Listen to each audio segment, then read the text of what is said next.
भक्त आंदोलन के स्वर्णिम युग में जिस संत कवि ने अपनी मधुर वाणी और संपूर्ण भारत को भक्ति रस को सर्वभोर कर दिया, उनका नाम सूरदास है। वे केवल एक कवि नहीं थे, बल्कि भगवान श्री कृष्ण के अनन्य भक्त थे, दार्शनिक और समाज को प्रेम व करुण का संदेश देने वाले संत थे।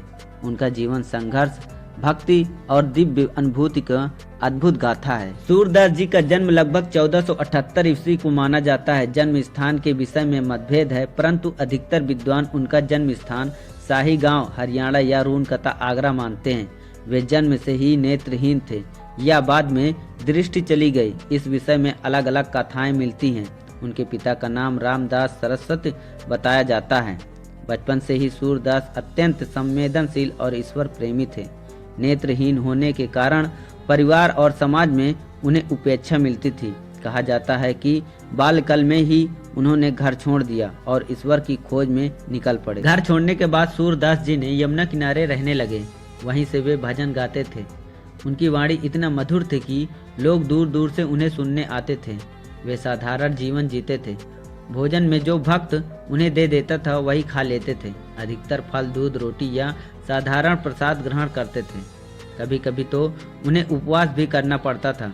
उनका जीवन पूरी तरह ईश्वर भक्ति को समर्पित हो चुका था। सूरदास जी का जीवन का सबसे बड़ा परिवर्तन तब आया जब उनकी भेंट महान संत बल्लमचार से हुई।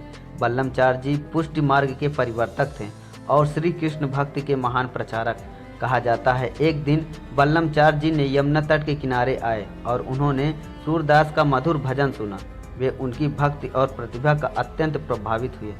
उन्होंने सूरदास को अपना शिष्य बना लिया। बल्लमचार जी ने उन्हें श्री कृष्ण की लीलाओं का वर्णन करने के लिए प्रेरणा दी। यहीं से सूरदास के काव्य जीवन का वास्तविक आरंभ हुआ।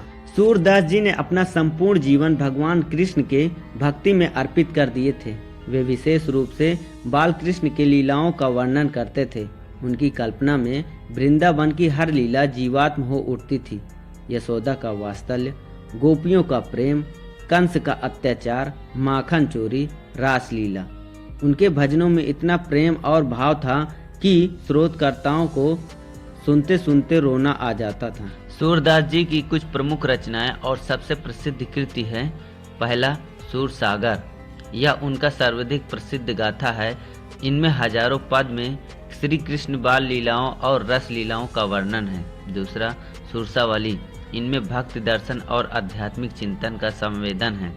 तीसरा साहित्य लहरी, इनमें अलंकार रस और काव्य सौंदर्य का वर्णन मिलता है। कहा जाता है कि मुगल सम्राट अकबर भी सूरदास की कृति से प्रभावित थे। अकबर ने उन्हें दरबार में बुलाया। जब सूरदास से दरबार में गाने को कहा गया तो उन्होंने भगवान श्री कृष्ण की स्तुति गाई। अकबर उनकी भक्ति और प्रतिभा से अत्यंत प्रभावित हुए।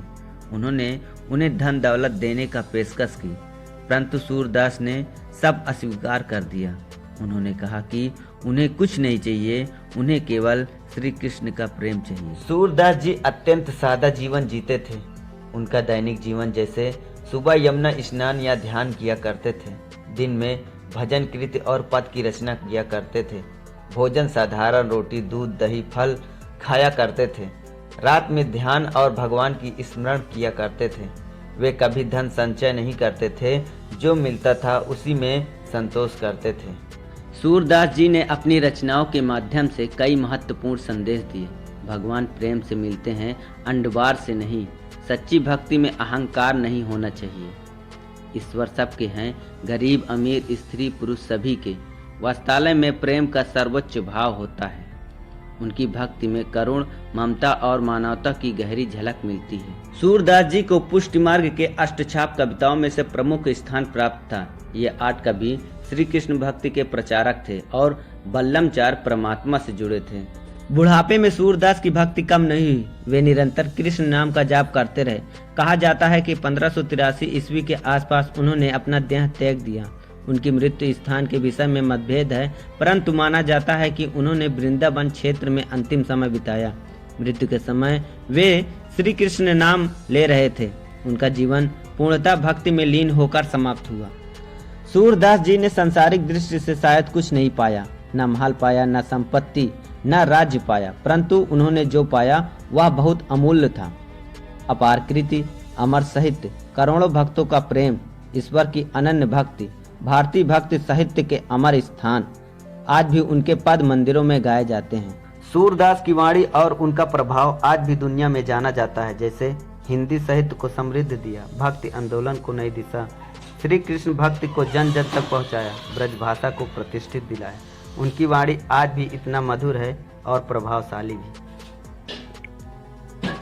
सूरदास की व्यक्तित्व में अंततः विनम्र था, करुणमय था, अहंकार रहित, सरल जीवन था, मधुर वाणी थी। वे स्वयं को दास कहते थे, भगवान का सेवक। सूरदास के जीवन हमें सिखाता है कि शारीरिक कमी व्यक्ति की महानता को नहीं रोक सकती। नेत्रहीन होने के बावजूद उन्होंने ऐसा दिव्य दृष्टि पाई जो संसार के करोड़ों लोगों को प्रकाश दे गई। उन्होंने प्रेम का धर्म बनाया, भक्ति की जीवन बनाया और कृष्ण को अपना सर्वस्व बनाया।